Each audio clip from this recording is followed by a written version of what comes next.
The young Cubs on the Macon football team are all grown up and ready to roar this football season. Last year, this squad was primarily freshmen and sophomores.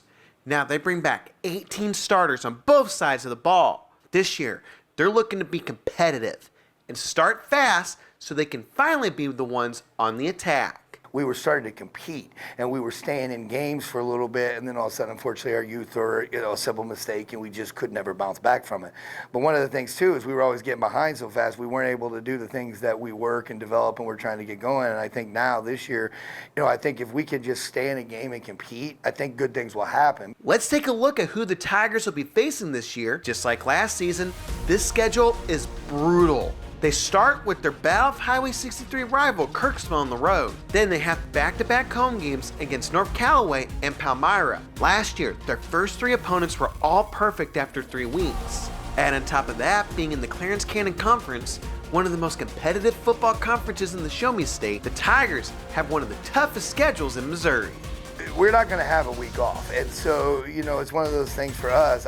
I'd rather play a tougher competition because I think it does make a difference as you move forward into the playoffs, because the harder the competition and the tougher the games you're in, I think it helps you survive those moments when everything's on the line. What separates the Tigers from their conference counterparts is they bring back more starters than anyone. Everyone may be bringing back some talented players, but no one will have more experience. Monroe City returns a ton of guys. I know Centralia returns a ton of guys.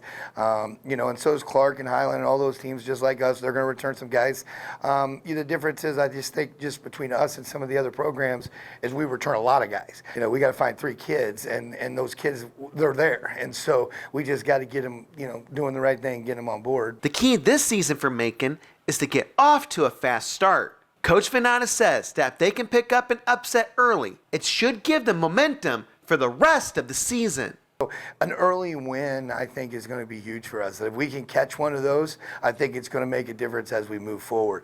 The key for us is if things don't go the way we want them to go, we've got to make sure that we still stay the course, because I do believe that eventually, once it all connects, it's going to be a good thing for Macon football. A hungry group of young Tigers looking to break out and a tough schedule ahead, this Macon team will be put through the flames. If they can adapt and overcome, it could be a new era in the city of Maples. Reporting in Macon, I'm Caelan McGee.